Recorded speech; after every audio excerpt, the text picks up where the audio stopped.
الرحمن الرحیم الحمد للہ رب العالمین والعاقبۃ للمتقین والصلاة والسلام علی سید الانبیاء والمرسلین سیدنا و حبیبنا محمد وعلی آلہ وصحبہ اجمعین. اما بعد، یہ بات بتلائی جا رہی تھی کہ قرآن کریم کی طرح نبی کریم صلی اللہ علیہ وسلم کی احادیث شریفہ بھی حجت ہیں اور ان کا اتباع مسلمانوں پر لازم ہے اور ضروری ہے. جن لوگوں کو یہ بات سمجھ میں نہیں آتی وہ لوگ دو ناموں سے معروف ہیں. وہ خود اپنے آپ کو اہل القرآن کہتے ہیں کہ ہم لوگ قرآن ہی کو مانتے ہیں اور قرآن ہی کی دلیل پر چلتے ہیں، کوئی دوسری دلیل کو حجت نہیں سمجھتے. لیکن ہم لوگ ان کو منکرین حدیث کہتے ہیں، اہل قرآن نہیں کہتے، اس لیے کہ جو اہل قرآن ہیں اگر اہل قرآن ہوتے تو قرآن پر چلتے اور قرآن کی تمام آیات کو اور تمام احکام کو تسلیم کرتے. لیکن چونکہ وہ اصلاً منکر حدیث ہیں، اس وجہ سے قرآن کریم کی وہ باتیں جو حدیث شریف کی حجیت کو ثابت کرتی ہیں اس سے اعتنا نہیں کرتے، اسے قبول نہیں کرتے، اس کی تعویل کر لیتے ہیں، اس کا کوئی عقلی جواب دے دیتے ہیں. تو اس طرز عمل کو دیکھ کر یہ ماننا پڑے گا کہ وہ اہل قرآن نہیں ہیں بلکہ منکر حدیث ہیں. ان کا تعارف اہل قرآن ہونے سے غلط ہے، حقیقت واقعہ کے خلاف ہے. اس لیے کہ قرآن کریم کی بے شمار آیات کو وہ تسلیم نہیں کر رہے ہیں اور اس کو اختیار کرنے میں بھی تعویل سے کام لے رہے ہیں. تو اگر تعویل ہی کرنا ہے تو اس کے مقابلے میں نبی پاک صلی اللہ علیہ وسلم کی تعویل اور تشریح اور تبیین کو زیادہ معتبر ماننا چاہیے، اس لیے کہ امتی کی تعویل کے مقابلے میں نبی کی تعویل زیادہ معتبر ہے اور وہی حق بالاتباع ہے. تو اس وجہ سے ان لوگوں کو تعویل کرنے کا کوئی حق نہیں. اگر وہ یہ کہتے ہیں کہ ہم اہل القرآن ہیں اور اس دعوے میں سچے ہیں تو انہیں چاہیے کہ جو بات بھی وہ دین کے نام سے کر رہے ہیں وہ صراحتاً قرآن میں دکھائیں کہ وہ قرآن میں صراحتاً موجود ہو.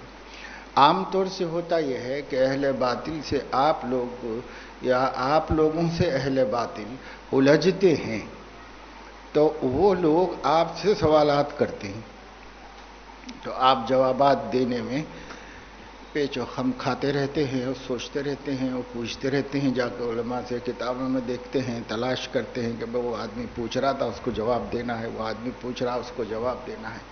تو آپ کو ایک کام میں مشغول کر کے وہ اپنے کام میں لگے رہتے ہیں. نہیں، یہ صحیح طریقہ نہیں ہے کہ وہی ہم سے پوچھتے رہیں. صحیح طریقہ یہ ہے کہ ہم ان سے پوچھتے رہیں. جب ہم ان سے پوچھیں گے تو چاروں خانوں چت ہو جائیں گے.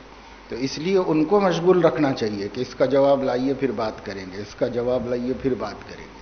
تو ان کو مشغول رکھنا چاہیے. اس لیے جب بھی وہ کوئی ایسی بات کہیں جس سے حدیث کا اعتماد متزلزل ہوتا ہے تو ان سے کوئی سوال کر لیا جائے کہ بھئی یہ بات آپ قرآن کریم میں بتائیے. تو قرآن کریم میں فلاں آیت کے مدلول مفہوم سے، تو مدلول مفہوم ہم کو نہیں چاہیے، ہم کو صراحتاً آیت چاہیے کہ آیت میں یہ صراحتاً بتایا گیا ہو. تو اب وہ ڈھونڈتے رہیں گے اور اپنے اپنے مولیوں کو پکڑ کے پوچھتے رہیں گے. یہ صحیح طریقہ ہے اپنے اوقات کی حفاظت کرنے کا. اب تقریباً ہم ہی لوگ جو ہیں وہ اپنے آپ کو حق ثابت کرنے میں لگے ہوئے.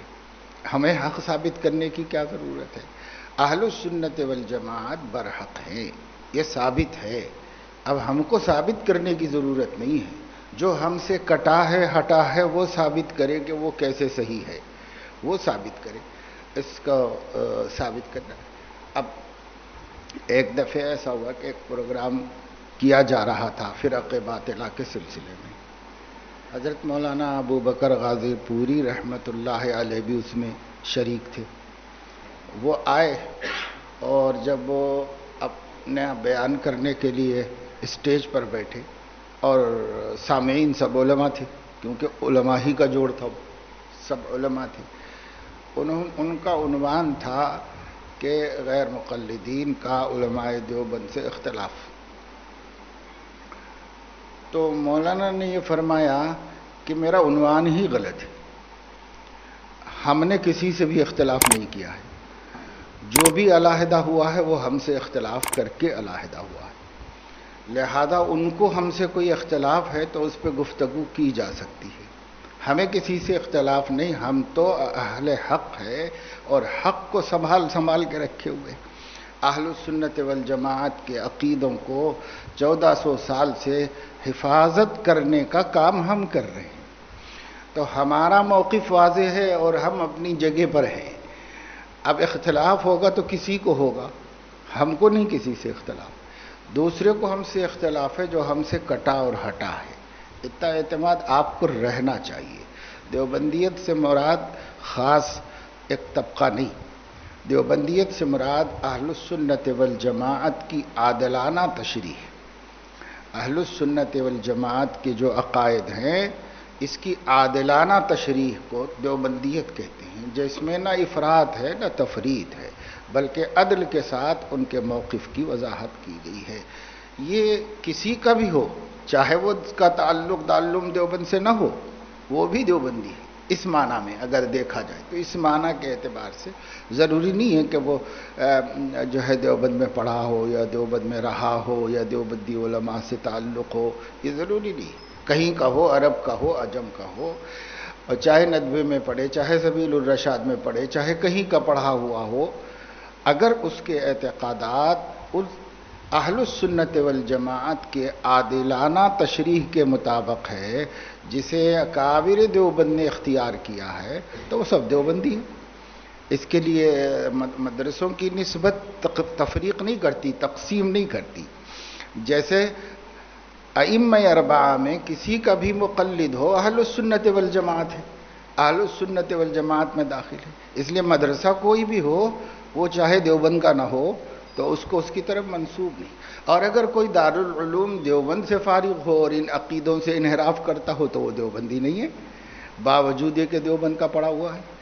تو اس بات کو ذہن میں رکھنا چاہیے کہ دیوبندیت کوئی فرقہ نہیں، اور دیوبندیت کی باقاعدہ کسی عقیدے کی نمائندگی نہیں کرتا. وہ اہل السنت والجماعت کی نمائندگی کرنے والا طبقہ ہے. بس ہم لوگ یہی ہم کہتے ہیں تو اس کا مطلب یہی ہوتا ہے. اور ایک چھوٹا والا تھا نا، کہاں گیا؟ اچھا، ایک بات یہ ہو گئی. تو اب میں یہ بتا رہا ہوں کہ اس طبقے کو جس نے اہل السنت والجماعت سے اختلاف کیا اور اپنا نام اہل القرآن رکھا، غلط رکھا. جیسے اہل الحدیث اپنے آپ کو کہنا صحیح نہیں، اس لیے کہ احادیث سب کے سب قابل عمل نہیں ہوتی. اور یہ کہنا کہ ہم عمل بالحدیث کرتے، تو عمل بالحدیث کا دعویٰ ہی غلط ہے.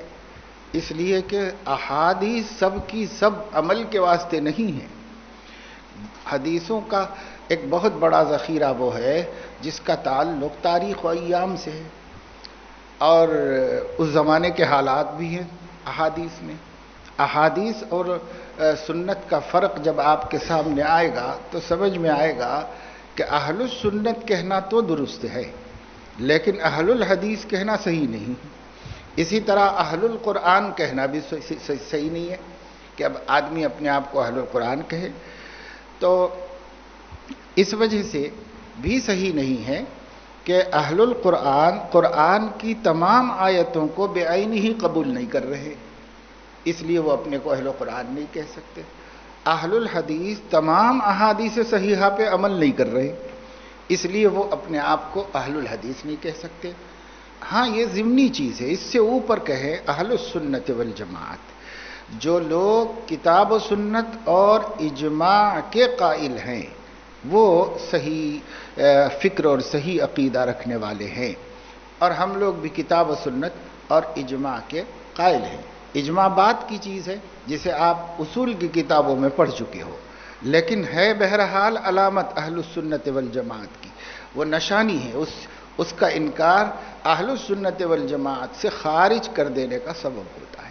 اس لیے تینوں چیزیں دلائل میں حجت کی حیثیت سے ہمارے ہاں معتبر اور قابل قبول ہیں۔ تو اب جو لوگ اپنے آپ کو اہل القرآن کہہ رہے ہیں، حقیقت یہ ہے کہ وہ منکر حدیث کہلانے کے مستحق ہیں، لیکن انکار تو نہیں کرتے۔ وہ یہی بولیں گے کہ بھئی ہمیں انکار نہیں ہے حدیثوں سے، ہم حدیثوں کے وجود سے انکار نہیں کرتے، حدیثوں کی یہاں تک پہنچنے سے اور کتابوں میں موجود ہونے سے ہم انکار نہیں کرتے، اور حضور علیہ الصلاۃ والسلام کی باتوں کا ہم انکار نہیں کرتے۔ تو انکار نہیں کرتے وہ کہتے ہیں، لیکن انکار نہ کرنا کہنا اور چیز ہے، اور انکار کرنا نہ کرنا اور چیز ہے۔ تو عملاً تو انکار ہی کر رہے ہیں، جب ان کے سامنے حدیث صحت سند کے ساتھ پہنچ جائے تب بھی وہ اس کو قبول نہیں کر رہے ہیں، تو پھر یہ انکار نہیں تو اور کیا ہے۔ ہاں بھائی صحت سند کا معاملہ ہے، آپ لوگ عقیدۃ الطحاوی میں پڑھ چکے ہو کہ کل ما صح عن النبی صلی اللہ علیہ وسلم، تو جو حضور علیہ السلام سے صحت سند ہم تک بات پہنچ گئی ہے، یعنی معتبر سند سے ہم تک بات پہنچ گئی ہے، ان سب کا ہم اتباع کرتے ہیں۔ یہ اہل سنت کے عقیدوں میں آپ پڑھ چکے ہو۔ تو بس یہاں یہی بات ہے کہ اگر آپ کی طرف نسبت باطل ہو گئی کسی بات کی، کسی روایت کی، تو خیر اس کو ہم نبی کی طرف منسوب سمجھتے نہیں ہیں، اس لیے اس کو ہم مانتے نہیں ہیں۔ لیکن جو باتیں آپ کی طرف سے ثابت ہو چکی ہیں اور آپ کی ذات عالی سے اس کی نسبت محقق ہو چکی ہے، تو جب یہ بات ہے تو پھر وہ ہمارے لیے واجب الاتباع ہے، پھر ہم اس کا اتباع کرتے ہیں، اس کو اختیار کرتے ہیں اور اسے ضروری اور لازم سمجھتے ہیں پوری امت کے واسطے۔ تو یہ لوگ ایسا نہیں سمجھتے، اس لیے یہ اہل السنت والجماعت سے خارج اور اس کے باہر ہو گئے۔ جب یہ اہل السنت والجماعت سے باہر ہو گئے تو اختلاف انہوں نے کیا اور یہی نکل گئے اہل اسلام میں سے اور علیحدہ ہو گئے۔ اب ان لوگوں کے اپنے معتقدات کیا ہیں؟ تو حضرت مولانا تقی عثمانی صاحب دامت برکاتہم نے مستقل رسالہ بھی لکھا ہے حجیت حدیث کا، اور درس ترمذی کے مقدمے میں اس پر بہت وقیع کلام کیا ہے جو کافی و شافی ہے اس کو سمجھنے کے واسطے، موضوع کو سمجھنے اور اس کو حل کر لینے کے واسطے۔ اس میں انہوں نے بتایا ہے کہ 3 نظریات پائے جاتے ہیں انکار حدیث کرنے والوں کے، یا یوں سمجھیے کہ منکرین حدیث 3 طبقوں میں تقسیم ہے۔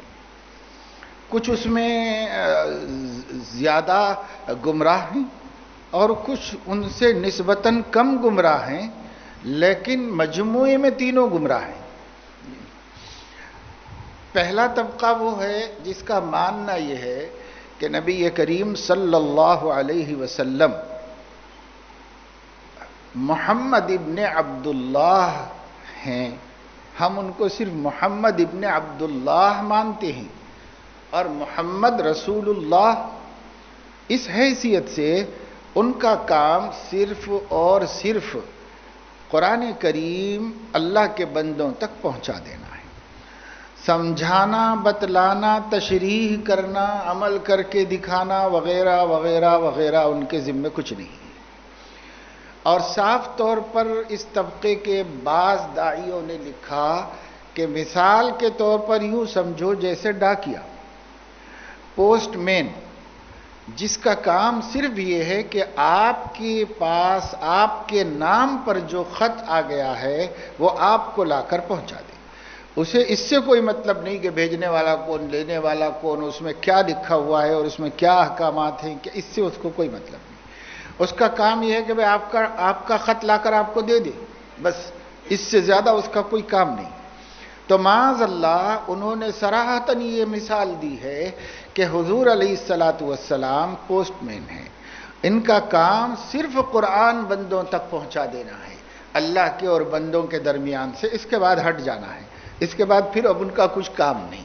آپ کو خط دے دیا سے چلا گیا، آپ کیا ہے اس میں، کیا ہے، خوشی کی خبر ہے یا موت کی خبر ہے، غم ہے، اچھا ہے کہ برا ہے، آپ اس کو اس سے کوئی مطلب نہیں۔ آپ جانیں، آپ کا مرسل جانے، مرسل الہ جانے، بس ختم۔ لیکن اسی طریقے سے قرآن کریم ہے تو بندے جانے اللہ جانے، اس میں نبی کا کیا ہے، اس میں نبی کا کچھ بھی نہیں ہے، اس کا کام صرف لا کے دینا ہے۔ تو ایک طبقہ غالی انتہائی گمراہ کو، جس کا یہ حال ہے، اور وہ کہتا ہے کہ من حیث هو الرسول، نبی واجب الاتباع نہیں ہے، نبی کی اتباع رسول کی حیثیت سے نہیں کی جاتی۔ اب سوال پیدا ہو جاتا ہے کہ بھئی قرآن کریم میں جگہ جگہ کہا گیا ہے کہ رسول کا اتباع کرو، جیسے اطیع اللہ و اطیع الرسول، بھئی اللہ کی بھی اطاعت کرو، رسول کی بھی کرو، اور من یطع الرسول فقد اطاع اللہ وغیرہ۔ تو یہ آیتیں ان کے اس خیال کی تردید کرتی ہیں، تو اس لیے وہ ان آیتوں کی تعویل کرتے ہیں اور یہ کہتے ہیں کہ رسول کی اطاعت تو ہے، قرآن کہہ رہا ہے کہ رسول کی اطاعت کرو اور کرنا ہے، لیکن من حیث هو الرسول نہیں ہے، بلکہ من حیث هو الحاکم ہے۔ اس وقت میں جب نبی موجود تھے تو نبی صلی اللہ علیہ وسلم کے ساتھ جو ایمان لانے والا طبقہ تھا وہ ان سے جڑتا چلا جا رہا تھا اور وہ ان کا ایک گروہ بنتا جا رہا تھا، تو وہ ان کے مرکز ملت تھے، اور مرکز ملت ہونے کی حیثیت سے اپنی ملت کو منظم رکھنے، متحد رکھنے، جوڑ کے رکھنے، ملت کے مفادات دنیاویہ و مادیہ کا لحاظ و خیال رکھنے کے لیے مرکز ذمہ دار ہوتا ہے، اس لیے مرکز کی اتباع کرنا لازم اور ضروری ہے۔ چنانچہ ان کے نزدیک حضور علیہ الصلاۃ والسلام کے بعد اب ان کی اتباع نہیں ہے، حضور علیہ السلام کے بعد ابو بکر کی اتباع ہے، کیونکہ مرکز ملت بدل گیا ہے، لہذا اب جو مرکز ملت ہوگا اس کا اتباع کیا جائے گا۔ پھر اس کے بعد یکے بعد دیگر خلفاء۔ حد یہ ہے گمراہی کی کہ بعض متاخرین نے یہ کہا ہے انگریزوں کے دور میں کہ اس وقت برطانیہ کی حکومت مرکز ملت ہے، اس لیے ان کی اتباع تو ضروری ہے، پر محمد الرسول اللہ نام کی کسی ہستی کی اتباع ضروری نہیں ہے۔ کیوں؟ اس واسطے کہ وَأَطِيعُ الرَّسُولِ میں یہاں رسول سے مراد اس وقت مرکز ملت تھا، اور رسول سے پہچان سکتے تھے، اس لیے رسول کہا گیا ان کہ رسول کی اطاعت کرو، اتباع کرو، تو تمہارا امیر المومنین وہی ہے، لہذا اس کی اتباع کرو۔ تو یہ فرق کر دیا انہوں نے۔ تو پہلے تو اطاعت رسول کا انکار کیا، پھر جو آیات تھیں اطاعت رسول پر مبنی، ان آیات کی تعویل کر لی، اور تعویل بھی بالکل رقیق قسم کی کر لی جو کسی سمجھدار آدمی کی سمجھ میں نہیں آ سکتی، لیکن اس کو مان لیا۔ تو یہ طبقہ پہلا ہے، یہ اول سب سے بڑا گمراہ، ان گمراہوں میں گمراہ سب سے بڑا، جو یہ کہتا ہے کہ نبی کی حیثیت صرف پیغام رساں کی ہے، اور پیغام رسانی کے بعد امت سے اس کا کوئی رشتہ لو دو کا کچھ نہیں ہے، اطاعت و اتباع کا کوئی رشتہ اس سے نہیں ہے، اور اگر ہے بھی تو اس کی زندگی میں ہے جب تک وہ ان کا مرکز ملت اور ان کا امیر المومنین ہے، اس وقت تک ہے، اس کے بعد نہیں ہے۔ دوسرا طبقہ وہ ہے جو یہ کہتا ہے کہ نبی کی اطاعت من حیث الرسالت ضروری ہے اور کرنا چاہیے، اور کرنے کا حکم قرآن میں موجود ہے کہ نبی کی بھی اطاعت کی جائے، لیکن یہ حکم ان کے حین حیات ہے، جب تک وہ حیات ہیں ان کی اطاعت کرو، ان کے بعد اب وہ رہے تو نہیں حکم دینے کے واسطے، جب وہ نہیں رہے تو ان کی اطاعت ان کے ساتھ ختم ہو گئی، جب وہ چلے گئے تو ختم ہو گئی۔ تو گویا یہ دوسرا طبقہ ذرا نیچے اترا اور اس نے کہا کہ اطاعت تو ہے لازم، پر انہی کی ہی نے حیات ہے، جب تک وہ زندہ ہے ان کی اطاعت کرو، اور جب وہ نہیں ہے تو پھر وہ ہے ہی نہیں، تو کیسے ان کی اطاعت کی جائے؟ اس لیے اب ان کے بعد والوں کو، یعنی آپ کی وفات کے بعد والوں کو آپ کی اطاعت کا حکم نہیں ہے، یا زیادہ سے زیادہ جنہوں نے آپ سے براہ راست احکام لیے ہیں وہ عمل کرتے رہیں گے، اور جنہوں نے آپ سے احکام نہیں لیے یا جن کو آپ صلی اللہ علیہ وسلم حیات میں نہیں ملے، تو ان لوگوں کی اطاعت، ان لوگوں پر آپ کی اطاعت لازم اور واجب نہیں۔ چنانچہ ہم بھی ایسے زمانے میں ہیں کہ ہمیں نبی نہیں ملتے کہ ہم ان سے براہ راست پوچھیں معلوم کریں، لہذا ہم پر بھی لازم نہیں، واجب نہیں ان کی اتباع کرنا۔ ہاں ایک قرآن محفوظ چیز ہے تو قرآن کی اتباع ہم کر لیں گے۔ اور تیسرا طبقہ ہے جو ذرا اور کچھ سمجھ کی بات کیا ہے، اس سے تھوڑی سی زیادہ، اور اس کا کہنا یہ ہے کہ اللہ کی اطاعت بھی لازم ہے قرآن کی، اور حضور اکرم صلی اللہ علیہ وسلم کی من حیث الرسول اطاعت لازم ہے، واجب ہے، ضروری ہے، نصوص قطعیہ سے ثابت ہے، اور ہم اس کو تسلیم کرتے ہیں، پر ہماری مجبوری یہ ہے کہ ان کی باتیں محفوظ نہیں ہیں، اور محفوظ نہیں ہیں تو ہم کیسے مانیں کہ یہ انہی کی باتیں ہیں؟ یہ ہمارا عذر ہے، اس عذر کی وجہ سے ہم عمل نہیں کر سکتے ہیں، اور جب ہم عمل نہیں کر سکتے ہیں تو ہم اللہ تعالیٰ کو یہ جواب دے لیں گے کہ ہمارا عذر یہ تھا کہ ہمارے پاس آپ کی باتیں بحفاظت نہیں پہنچ سکی تھیں، محفوظ نہیں تھیں، غیر محفوظ تھیں، اس وجہ سے ہمارا دل یقین نہیں کرتا تھا کہ یہ نبی ہی کی بات ہوگی، تو اس وجہ سے ہم نے عمل نہیں کیا اس کے اوپر، تو یہ عذر ہمارا عند اللہ معتبر ہو جائے گا، اور ہم بچ جائیں گے اطاعت رسول نہ کرنے کے پاداش سے اور اس کے جرم سے۔ تو اب دیکھو یہ سب سے آخری والا جو ہے اس کا ذرا تھوڑا گڑبڑ معاملہ ہے، گڑبڑ قسم کا، کہ اس نے مان لیا ہے لیکن بات لا کر کسی ایسی چیز پر روک دی ہے جو موضوع بحث بن سکتی ہے، یہاں لا کر کے اس نے روک دی۔ تو جو پہلا والا طبقہ ہے اس سے تو بات ہی کیا کرنا ہے، یہ تو صراحتاً کافر ہے، مرتد ہے، اگر پہلے سے یہی عقیدے رکھتا ہے تو یہ کافر ہے، اور اگر پہلے سے یہ عقیدے نہیں رکھتا، اختیار کر لیا ہے تو مرتد ہے، اس سے تو کچھ بات کرنا ہے نہیں، اور ان کو جواب دینے کی کوئی ضرورت ہی نہیں ہے، نامعقول نظریہ ہے، اور اس نامعقول نظریے کا جواب دینے کی کوئی ضرورت نہیں ہے۔ اور جو دوسرا والا طبقہ ہے، اس دوسرے والے طبقے کی باتیں بھی سب من گھڑت ہیں اور خود ساختہ ہیں، اس واسطے کہ جب قرآن میں اللہ نے مطلقاً اطاعت کو کہا تو یہ مقید کیسے کر رہا ہے، اور مقید کرنے کی ان لوگوں کو کس نے اجازت دی، کس ضابطے سے کر رہے ہیں، کس اصول سے کر رہے ہیں؟ اگر کوئی ضابطہ اصول ہے بھی تو کیا وہ قرآن میں موجود ہے؟ اور اگر وہ قرآن میں موجود ہے تو دلالت النص کے ساتھ موجود ہے کیا؟ وہ صراحت کے ساتھ موجود ہے؟ نہیں ہے تو آپ کو حق ہی نہیں بنتا کہ آپ اس سلسلے میں کوئی گفتگو کریں، لہذا اس طبقے کا بھی کوئی جواب نہیں ہے، ان کے بارے میں ان کے مسلمان ہونے کا تصور بھی محال ہے۔ اب رہ گیا یہ تیسرا طبقہ جس کو سب کچھ اہل سنت والجماعت کی طرح تسلیم ہے، قرآن کا جو مقام ہمارے ہاں ہے وہ بھی مان رہے ہیں، حدیث کا جو مقام ہے وہ بھی مان رہے ہیں، اطاعت الرسول صلی اللہ علیہ وسلم کی جو حیثیت ہے اس کو بھی تسلیم کر رہے ہیں، یہ سب کچھ مان رہے ہیں، لیکن ایک عذر پیش کر رہے ہیں، عذر لنگ، کہ ہمارے پاس اعتماد نہیں ہے کہ یہ ذخیرہ حدیث وہ قابل ہے کہ ہم اسے لے لیں اور مان لیں اور تسلیم کر لیں، اس کا ہم کو اعتماد حاصل نہیں ہو رہا ہے۔ تو بس اس کا مختصر سا جواب یہ ہے کہ اعتماد آپ کو حاصل نہیں ہو رہا ہے تو اعتماد کسی چیز پر کرنے کے ذرائع کیا ہیں، کیسے کسی خبر پر اعتماد ہوتا ہے وہ آپ متعین کریے۔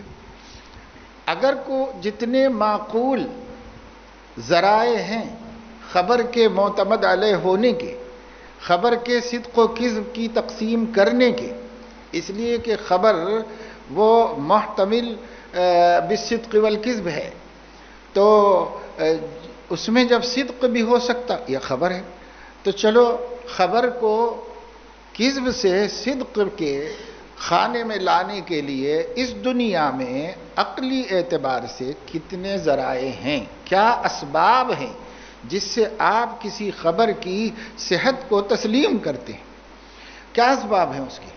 جتنے معقول اسباب عقلاء عالم نے کسی خبر کی صحت کے واسطے تسلیم کیے ہیں، جو ساری دنیا سارے مذاہب کے عقلاء کے نزدیک مسلم ہیں، ان سب کی کسوٹی پر ذخیرہ احادیث سب سے اعلیٰ درجے سے پورے اترنے والے اور سب سے اعلیٰ درجے سے وہ ثابت ہونے والے، اس واسطے کہ جو خبریں ہوتی ہیں یا کسی کے بھی احوال ہوتے ہیں یا کسی کی بھی تاریخ ہوتی ہے، تو اس کو جمع کرنے والے کے لیے مومن ہونا شرط نہیں ہے، لیکن احادیث رسول کو جمع کرنے والے کے لیے مومن ہونا شرط ہے۔ اس امتیاز نے معتبر بنا دیا اس کو، ان کی باتوں کو جو ایمان والا نقل کرے گا۔ دوسری بات یہ ہے کہ اخبار اور تاریخ کو جمع کرنے والوں کے لیے صدق و کذب کی تحقیق ضروری نہیں ہے، اسی لیے تاریخ تحقیق کر کے لینی پڑتی ہے، لیکن احادیث رسول جمع کرنے والوں پر لازم ہے کہ وہ صدق و کذب کی تحقیق کریں۔ حضور علیہ السلام نے فرمایا، جس نے میری طرف سے کوئی غلط بات بیان کی فَلْيَتَبَوَّأْ مَقْعَدَهُ مِنَ النَّارِ، وہ اپنا ٹھکانہ جہنم میں بنا لے۔ تو جب یہ اتنا بڑا جرم ہے تو اس کے نقل کرنے والے آپ کی طرف غلط بات کیسے منسوب کر سکتے ہیں؟ اس لیے اس کے اندر تاریخ کے مقابلے میں زیادہ اعتباریت ہے کہ یہ چیز سوچ سمجھ کے بیان کی جاتی ہے، کیونکہ بیان کرنے والا اگر ذرا بھی غلطی کرے تو اپنا ٹھکانہ جہنم میں بنائے گا۔ تو جہنم میں جانا ہے، جانے کے واسطے حدیثیں بیان کر رہا ہے کیا؟ جہنم میں جانے کے واسطے یہ کام لے کے بیٹھا ہے کیا؟ اس لیے وہ نہیں کرے گا وہ۔ اس لیے دیکھو صحابہ کرام کے احوال میں آپ پڑھیں گے کہ بہت بڑے بڑے صحابہ کرام روایت کرتے ہوئے ڈرتے تھے، اور کئی صحابہ کے حالات ایسے ملتے ہیں کہ جب وہ قال رسول اللہ صلی اللہ علیہ وسلم کہتے تو ان کے رونگٹے کھڑے ہو جاتے تھے اور ان کا چہرہ زرد پڑ جاتا تھا کہ کہیں کچھ ادھر ادھر نہ ہو جائے۔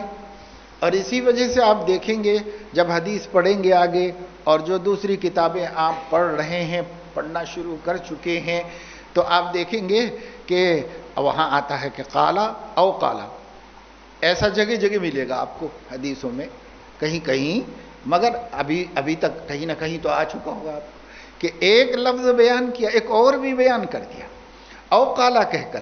یہ او قالا کہہ کر انہوں نے اس لیے بیان کر، ذرا بھی ان کو شک ہو رہا ہے تو وہ ذمہ داری اپنے سر پہ نہیں لے رہے ہیں، بلکہ دونوں چیزیں سامنے رکھ دے رہے ہیں، یہ ہے۔ اس قدر احتیاط صحابہ کرام نے کی ہے، بعد میں محدثین نے بھی بہت احتیاط برتی ہے۔ تو یہ دوسرا امتیاز ہے صحت حدیث کا دیگر خبروں کے مقابلے میں، یعنی اور اخبار جو ہوتے ہیں اور جو تواریخ ہوتی ہیں، کسی کے حالات ہوتے ہیں، جو ہر قوم میں اور ہر فن میں تاریخ موجود ہے۔ فن حدیث کی تاریخ بھی ہے، لیکن تاریخ و تاریخ میں یہ فرق ہے کہ ایک تو مورخ کے لیے مومن ہونا ضروری نہیں، لیکن راوی کے لیے، محدث کے لیے مومن ہونا ضروری۔ دوسرے یہ کہ مورخ کے لیے تحقیق کرنا ضروری نہیں، لیکن محدث کے لیے صحت کی تحقیق کرنا ضروری، اور صحت کی تحقیق کے بعد ہی آگے بیان کرنا اس کے لیے جائز ہے، اور بنا تحقیق آگے بیان کرنا اس کے لیے جائز نہیں ہے۔ اسی طریقے سے مورخ جن کے احوال جمع کر رہا ہے تو اس کو اس سے عظمت ہونا اور اس کی محبت ہونا کوئی ضروری نہیں، لیکن محدث کو جن کے حالات بیان کر رہا ہے اور جن کی باتیں نقل کر رہا ہے، اس کی عظمت اس کے دل میں ہے اور اس سے محبت ہے، اور جس سے عظمت اور جس سے محبت ہو اس کی باتوں کو بے عینی ہی محفوظ رکھنا ایک فطری امر ہے۔ تو مورخ میں اور محدث میں ایک فرق یہ ہے کہ اس کے دل میں عظمت نہیں ہے، وہ کسی کے بھی حالات بیان کر رہا، ضروری نہیں ہے کہ وہ اس کا محبوب ہو، اور ضروری نہیں ہے کہ وہ اس کا محترم ہو، یہ کوئی ضروری نہیں۔ لیکن محدث جس کے حالات بیان کر رہا ہے اور جن کی باتیں نقل کر رہا ہے، وہ اس کا محبوب بھی ہے اور اس کے لیے نہایت قابل احترام بھی ہے، تو اس لیے وہاں پر وہ ان کی طرف جھوٹ بیان نہیں کر سکتا، غلط نقل نہیں کر سکتا اس کو، اور اس طرح۔ پھر یہ ہے کہ مورخین کی تاریخ نقل کرنے کی کوئی شرائط نہیں ہے، لیکن محدثین کو نقل حدیث کی شرائط ہے، ایسا ہونا چاہیے، ایسا ہونا چاہیے۔ اسی طریقے سے مورخ غائبانہ نقل کرتا ہے، سب سنی سنائی باتیں، لیکن محدث مشافہتاً لیتا ہے اگلے اپنے استاد سے، اپنے شیخ سے، وہ اس سے لیتا ہے باقاعدہ طور پر، تو وہ غائبانہ نہیں ہوتی، بلکہ ایک دوسرے سے ہوتے ہوتے حضور علیہ الصلاۃ والسلام تک مشافہتاً چلے جا رہے ہیں، اس طرح احادیث۔ تو غرض یہ ہے کہ محدث کا وظیفہ الگ ہے، مورخ کا وظیفہ الگ ہے۔ محدثین کے جمع کیے ہوئے ذخیرہ احادیث کو مورخین کی جمع کی ہوئی تاریخ پر قیاس نہیں کر سکتے، اور جس طرح اس کے اعتماد اور اعتبار میں شک ہوتا ہے، اس کے اعتماد اور اعتبار میں شک نہیں کیا جا سکتا۔ اس لیے عقلی طور پر صداقت اور صحت نقل کے جتنے ممکن ذریعے اس دنیا میں پائے جاتے ہیں، محدثین نے ان میں سے کسی سے بھی بے اعتنائی نہیں برتی اور اس میں سے کسی کو نہیں چھوڑا، ساری ہی چیزوں کو محفوظ کر کے، انہی چیزوں کو ملحوظ رکھ کر اللہ کے نبی صلی اللہ علیہ وسلم کی باتیں بیان کی ہیں۔ لہٰذا اب اس کے اوپر یہ خیال گمان کرنا کہ کیا کریں بھائی، یہ ایک تاریخ ہے، ہم اس پہ کیسے بھروسہ کر سکتے ہیں، یہ تو یحتمل الصدق والکذب ہے، اس میں کیسے ہم اعتماد کریں، تو ایک بھونڈی سی بات ہے، وہ زبردستی کا اعتراض ہے۔ اور امت میں لاکھوں کروڑوں مسلمانوں نے اس کا انکار کرنے کی کوئی گنجائش نہ ہونے کی وجہ سے اس کی صحت کو تسلیم کر لیا ہے کہ یہ صحت سند کے ساتھ ہم تک پہنچی ہوئی نعمت ہے اور دولت ہے، اور اختیار کر لیا اور عمل کر لیا۔ مسلمانوں نے کیا، علماء نے کیا، عقلاء نے کیا، اور حد یہ ہے کہ دنیا میں جتنے بڑے بڑے اسکالرز ہیں، چاہے وہ کسی مذہب سے وابستہ ہوں، جو مسلمانوں کے علم کے ذخیرے کو جانتے ہیں اور ماخذ علم سے واقف ہیں، انہوں نے بھی از راہ انصاف اس بات کا اقرار کیا ہے، اعتراف کیا ہے کہ اپنے نبی کی باتوں کی مسلم امہ نے جس طرح حفاظت کی ہے، اس کا تصور کسی دین، کسی مذہب اور کسی تاریخ میں نہیں کیا جا سکتا، اور انہوں نے اس قدر معتبر طریقوں کو اختیار کیا ہے کہ انکار کر کے شبہ پیدا کرنے کی کوئی گنجائش اس میں نہیں ہو سکتی۔ یہ تو غیر مسلم اسکالرز نے بھی، جو اصحاب علم ہیں اور جو علم و عقل کے حامل ہیں، ان لوگوں نے بھی کیا، اس لیے کہ کرنا ہی پڑے گا۔ تو کوئی عاقل اس دنیا میں اس کا منکر نہیں ہوا۔ پھر اپنے آپ کو مسلمان کہنے والے اس بد نصیب طبقے کو کیسے خیال ہو گیا کہ ذخیرہ احادیث محفوظ نہیں ہیں؟ جہاں تک ہمارا معاملہ ہے تو ہمیں اس سلسلے میں سب سے بڑا اعتماد تو خود اللہ کی ذات عالی پر ہے کہ انہوں نے ثم ان علینا بیانہ فرمایا ہے کہ مجھے بیان قرآن کی ذمہ داری ہماری ہے اور ہم ہی اس کی حفاظت کریں گے۔ جب انہوں نے ہمیں اطاعت کا حکم دیا ہے تو لا یکلف اللہ نفسا الا وسعها، جو بندے کر نہیں سکتے اللہ نے ان کو اس کا مکلف نہیں بنایا ہے۔ اور جب قرآن میں صراحتاً اتباع رسول کا حکم دیا گیا ہے اور اس کی کوئی دلیل نہیں ہے، یہ خاص تھا صحابہ کرام کے لیے حکم اور ان کے بعد والوں کے لیے نہیں ہے یہ حکم، اس کی کوئی دلیل نہیں موجود ہے۔ جب اس کی کوئی دلیل نہیں تو حکم عام ہے الی یوم القیامہ ہر کلمہ گو کے لیے کہ وہ قرآن کی طرح نبی کا بھی اتباع کرے اور نبی پاک صلی اللہ علیہ وسلم کی باتوں کو قبول کرے اور اس پر سنت پر عمل کرے. یہ سب کی ذمہ داری ہے. تو جب یہ سب کی ذمہ داری ہے اور ان کے بس میں نہیں ہے کہ وہ اس کی حفاظت کریں، تو پھر اللہ کو چاہیے کہ وہ اس کی حفاظت کریں. یعنی کیوں؟ جب حکم دے رہا ہے تو حفاظت کرنا ہوگا اللہ تعالیٰ کو، اس کی ذمہ داریوں میں آ جائے گا کہ وہ مکلف کو مستطیع بنائے. جب اللہ نے حکم دیا ہے تو اسی حکم نے یہ ثابت کر دیا کہ وہ مکلف کے لیے اس بات کو ممکن بنا دیا ہے کہ وہ رسول کی اطاعت کرے اور رسول صلی اللہ علیہ وسلم کی باتیں بحفاظت اس تک پہنچ جائیں. چنانچہ جو اللہ پاک نے انتظام کیا، وہ انتظام کی کچھ تفصیل پچھلے دروس میں آپ لوگ سمجھ چکے ہو کہ پہلے دور میں وہ حفاظت بالحفظ ہوئی ہے اور حفاظت فی الصدر ہوئی ہے، حفاظت فی العمل ہوئی ہے. اس لیے کہ ایک چیز کو آپ سنتے ہیں اور اس پر فوراً عمل کرنا شروع کر دیتے ہیں تو وہ تو اب نکلنے والی نہیں ہے، نہ ذہن سے نہ کتاب سے کہیں سے بھی نہیں نکلنے والی ہے، کیونکہ عمل میں آ گئی وہ. تو عمل میں بھی حدیث کی حفاظت ہوئی ہے. اسی وجہ سے اصول میں آپ نے پڑھا اور پڑھیں گے کہ تعامل بھی ایک ثبوت ہے حدیث کی صحت کا. ایک اس کے ثبوتوں میں ایک ثبوت تعامل بھی ہے کہ بھائی عہد رسالت سے یہی ہوتا ہوا آ رہا ہے. عمل میں صحابہ نے یہی کیا، تابعین نے یہی کیا، تبع تابعین نے یہی کیا. اب اس کی صراحتاً کوئی الفاظ نہیں ہیں، لیکن یہ تعامل بتا رہا ہے، توارث و تعامل. اس کو بھی دلیل میں، عقلی دلیل میں اس کو بھی تسلیم کیا اور مانا گیا ہے. تو بہرحال صحابہ کرام کے دور میں ایک تو حفاظت بالحفظ اور حفاظت فی الصدر اور حفاظت فی العمل، یہی رواج تھا. اسی کو ان کے دور میں اس طرح اس کی حفاظت اللہ پاک نے کروا دی ہے. اور دوسرا یہ کہ صحابہ کرام کو مناسبت بھی اسی سے تھی، اس وجہ سے صحابہ کرام نے اسی کو اختیار کیا. اس دور تک اور خود عرب کی اس قوم کو، العرب العربہ جو حجاز میں رہتے تھے، ان لوگوں کا طریقہ کار ہی یہ چلا آ رہا تھا کہ وہ لکھتے وکھتے نہیں تھے. اس طرح اس کی حفاظت ہوئی.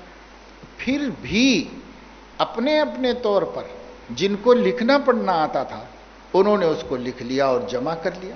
اور جمع کر لیا حضور علیہ الصلاۃ والسلام کے بعد جب صدیق اکبر نے طلب کیا تو ذخیرہ جمع ہو گیا، لوگوں نے لا کر کے دیا. اس کا مطلب ہے کہ ایک بڑے پیمانے پر کتابت حدیث خود حضور علیہ الصلاۃ والسلام کے زمانے میں بھی ہوئی ہے.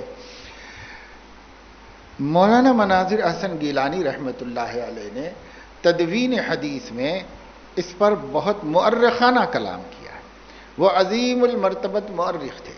اللہ پاک نے ان کو غیر معمولی حافظہ بھی عطا فرمایا تھا، اور وہ حیدرآباد میں عثمانیہ یونیورسٹی میں تھے، اور یہاں ان کو چونکہ کتابوں کا بہت بڑا ذخیرہ میسر تھا، جتنا بڑا اس زمانے میں دوسری جگہوں پر شاید ہی کہیں ہو، تو اس وجہ سے انہوں نے یہاں بہت تحقیقی کارنامے انجام دیے. بہت تحقیق کے ساتھ انہوں نے اب ان کے مقالات و مضامین محققانہ ہیں، مؤرخانہ ہیں. تدوین حدیث جو کتاب انہوں نے لکھی، یہ تاریخی بنیادوں کے اوپر قدیم زمانے سے انہوں نے سب چیزوں کو جمع کر دیا ہے کہ بھئی اس زمانے میں چائنا والے کیسے لکھا کرتے تھے، وہ کہاں لکھا کرتے تھے، اور یونان والوں کے ہاں کیا طریقہ تھا، اور ہندوستان والوں کے ہاں اور عربوں میں کیا طریقہ تھا، اور کیسی ہر علاقے کی اس زمانے کی تاریخ نکال کر کے حوالوں سے، دلائل سے انہوں نے ان چیزوں کو محفوظ کیا. اور ہوتے اصل موضوع پر آئے اور فن حدیث اور اللہ کے نبی صلی اللہ علیہ وسلم کے احادیث مبارکہ کی تدوین کو عہد رسالت سے ثابت کرتے ہوئے صحاح ستہ کے مصنفین تک پہنچایا اس کو، اور اس پر بہت جامع کلام کیا کہ کم از کم منکرین حدیث جو حدیث کو تو نہیں مانتے پر تاریخ پر بھروسہ کرتے ہیں، ان کو تو کم سے کم اس تاریخ سے فائدہ اٹھا کر کے مان لینا چاہیے کہ ذخیرہ احادیث مستند، معتبر، محفوظ ہے. اس کو مان لینا چاہیے لوگوں کو. لیکن جسے نہیں ماننا ہو اسے کوئی منوا نہیں سکتا۔ البتہ یہ ہے کہ لوگوں کے خلجان پیدا کرنے سے کبھی کبھی مولوی کو بھی ہو جاتا ہے خلجان، اس وجہ سے بتانا پڑتا ہے اور سنانا پڑتا ہے یہ سب چیزیں مولویوں کے سامنے، کیونکہ خلجان پیدا ہو جاتا۔ آپ نے دیکھا نہیں کہ حضرت حنظلہ رضی اللہ تعالیٰ عنہ کہاں جا رہے ہو؟ صدیق اکبر نے پوچھا تو کہا کہ نافقہ حنظلہ، کیوں؟ تو ارے ہم وہاں نبی کے پاس الگ رہتے ہیں، گھر پہ آ کے الگ رہتے ہیں، کیفیت بدل جاتی ہے، یہی تو دوہری بات ہے۔ تو صدیق اکبر نے کہا کہ یہی حال تو میرا بھی ہے، چلو حضور علیہ السلام سے تحقیق کریں گے۔ تو کبھی ایسا ہوتا ہے کہ ایک آدمی نے ایک بات کہی جو کبھی ہمارے واہمے میں بھی نہیں آئی، لیکن سامنے والے کے بولنے کے بعد الجھن ہمیں بھی پیدا ہو گئی، کھٹک پیدا ہو گئی ہم کو بھی۔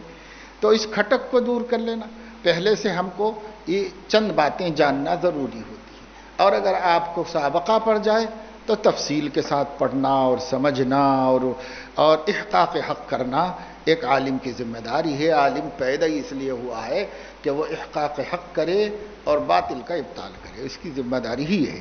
تو اس وجہ سے اس سے واقف رہنا چاہیے۔ اور ایک کتاب نصرت الحدیث کے نام سے علامہ حبیب الرحمن الاعظمی محدث کبیر رحمہ اللہ نے لکھی ہے۔ وہ عظیم المرتبت محدث تھے اس دور میں، اس آخری دور میں۔ اللہ تعالیٰ نے ان کو غیر معمولی حافظ حدیث بھی تھے وہ، اور غیر معمولی ان کو مقام عطا فرمایا تھا۔ محدث کبیر نے اس زمانے کے بعض سرکردہ منکرین حدیث کی تحریروں کے جواب میں ایک کتاب لکھی۔ ان کے اس جواب کو حکیم الامت حضرت تھانوی نور اللہ مرقدہ نے بہت پسند کیا، اور علماء نے اس زمانے کے کہا کہ انہوں نے حق ادا کر دیا نصرت حدیث کا۔ تو یہ بھی آپ لوگوں کو پڑھ لینا چاہیے، کوئی بڑی کتاب نہیں ہے، چھوٹا سا رسالہ ہے، اس کو پڑھ لینا چاہیے تاکہ دل میں شکوک و شبہات کی کوئی گنجائش نہ رہے۔ پر جمعے کے دن پڑھنا چاہیے، خارجی مطالعے کو جمعے کے دن رکھو، جمعے کے دن پڑھنا چاہیے، اور باقی دنوں میں کتاب، اس کی فکر اس کے ساتھ زیادہ وابستہ رکھو۔ اور تیسری کتاب جو ماضی قریب میں بالکل ابھی آئی وہ حضرت مولانا تقی عثمانی صاحب کی حجیت حدیث ہے، جس میں انہوں نے حجیت کو ثابت کیا ہے اور اشکالات کے جوابات دیے ہیں، اور درس ترمذی کے مقدمے میں بھی جوابات دیے ہیں کہ جو طرح طرح کے اشکالات متقدمین یا متاخرین منکرین کے ہیں، ان سب کے جوابات انہوں نے معقول بھی دیے ہیں، اور کتاب و سنت سے بھی اس کے دلائل مضبوط طریقے پر انہوں نے پیش کیے ہیں۔ تو یہ 3 کتابوں کا مطالعہ بہت کافی ہو جائے گا، اس موضوع پر شافی ہے، اور آپ کی طمانینت قلب کے لیے اور ذہنی پاکیزگی کے لیے یہ 3 کتابیں بہت کافی ہو جائیں گی۔ تینوں کی الگ الگ شان ہے، ہر اعتبار سے انہوں نے ہر مصنف نے اپنی حیثیت سے اس پر کلام کیا ہے اور اس کو ثابت کرنے کی کوشش کی ہے۔ اب ان لوگوں کے سامنے چند چیزیں ہیں، ان میں سے ایک چیز یہ ہے کہ کتابت کی حضور علیہ الصلاۃ والسلام نے ممانعت فرما دی تھی، جیسے کل آپ کے سامنے بات آ چکی ہے کہ رسول اللہ صلی اللہ علیہ وسلم نے کتابت کی ممانعت فرما دی تھی۔ ممانعت کرنے کے سبب یہ ہے کہ وہ حجت نہیں ہے، حجت ہوتی تو حضور علیہ السلام لکھ لینے کا حکم دیتے، جیسا کہ قرآن کریم کو لکھوایا ہے باقاعدہ طور پر آپ نے، تو قرآن کریم کو لکھوایا اور لکھنے کی اجازت دی، لیکن حدیث شریف کو لکھنے والوں کو بھی منع فرمایا کہ مت لکھو، ممانعت فرما دی۔ تو کہتے ہیں کہ اگر قرآن کی طرح حدیث رسول حجت ہوتی تو حضور علیہ السلام کتابت سے منع نہ فرماتے۔ تو کتابت سے منع کرنا عدم حجیت کی دلیل ہے۔ یہ ان لوگوں کے مجموعی اعتراضات میں سے یہ پہلا اعتراض ان کا یہ ہے اس کے اوپر، اور اس کا جواب یہ دیا گیا ہے کہ پہلی بات تو یہ ہے کہ ممانعت یہ عدم حجیت کی دلیل نہیں بن سکتی۔ کسی کام کو منع کرنا اس کی حجیت ہونے کی حجیت نہ ہونے کی دلیل کیسے بن جائے گی؟ حجیت ہونا نہ ہونا اس کی دلیل جدا ہے۔ منع کرنا اور اجازت دینا لکھنے کی یہ ایک اور چیز ہے۔ تو اس کو اس کی دلیل کیسے بنایا جا سکتا ہے؟ چاہے حضور علیہ الصلاۃ والسلام اجازت دیں، چاہے حضور علیہ الصلاۃ والسلام منع فرمائیں، ممانعت اور اجازت دونوں بھی حجت اور عدم حجیت کے لیے دلیل نہیں ہے۔ اس لیے اس سے استدلال کرنا یہ بالکل غیر معتبر ہے اور ناقابل قبول ہے۔ اور دوسری بات یہ کہ ممانعت کی جہاں روایتیں موجود ہیں، اجازت کی بھی ہیں۔ ہم نے آپ کو بتا دی کچھ احادیث کہ بھئی اس میں ممانعت ہے تو اس میں اجازت بھی موجود ہے۔ پھر اسی طریقے سے ممانعت حضور علیہ السلام نے ابتدائی دور میں فرمائی اور اجازت انتہائی دور میں فرمائی، وفات سے قبل۔ لہذا اس وقت تو ان کو اجازت مل گئی تھی، اور اجازت نہ ملنا حجت تھی، حجیت کی نہ ہونے کی دلیل تھی، تو اجازت مل جانا حجت ہونے کی دلیل بن گئی۔ تو اجازت تو بعد میں دے دی حضور صلی اللہ علیہ وسلم نے۔ چلو فرض کرو کہ پہلے مان لیا جائے کہ منع کیا تھا اسی وجہ سے کہ وہ حجت نہیں تھی، تو جب بعد میں اجازت دے دی اور اکتبوا لی ابی شاہ فرمایا، اور عبداللہ ابن عمر ابن العاص کو لکھ لو فرمایا، اور اسی طریقے سے ایک انصاری صحابی کو حافظے کی شکایت پر لکھ لینے کا حکم دیا وغیرہ، تو اب تو اجازت مل گئی۔ جب اجازت مل گئی تو پھر حجت بن گئی وہ خود بخود، اگر آپ ہی کی نظریے سے بات کی جائے تب بھی، تو اجازت نے پھر اس کی حجت کو ثابت کر دیا۔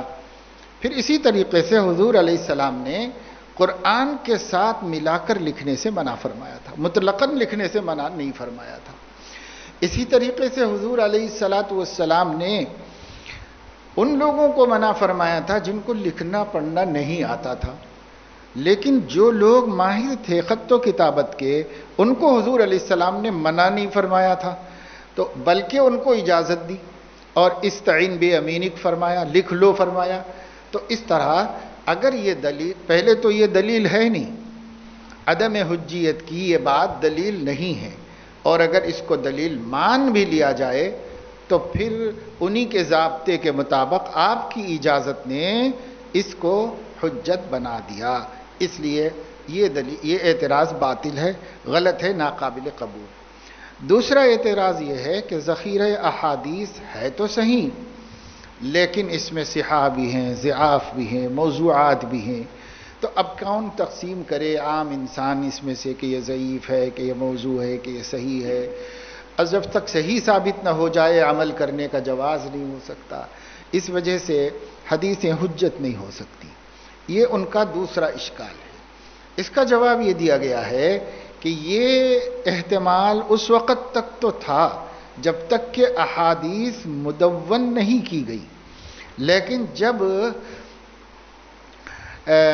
محدثین نے یعنی اصحاب صحاح نے صحاح ستہ مدون کر دی، مرتب کر دی، اور ضوابط اور اصول اور شرائط کی بنیاد پر حدیثوں کو اس میں جمع کر لیا، اور پھر اس کے بعد یہ سلسلہ چل پڑا، تو جب احادیث کا ذخیرہ کتب صحاح میں جمع ہو گیا اور اصول و ضوابط منضبط ہو گئے، اور دوسری کتابوں کی احادیث کو بھی آپ اصول پر پرکھ کر اس کو موضوع، ضعیف، سقیم، صحیح، حسن وغیرہ کی کیٹیگریز میں تقسیم کرنے پر قادر ہو گئے اور کر دیا گیا، اور اس کے لیے فن اسماء الرجال وجود میں آیا، اور اسی کے لیے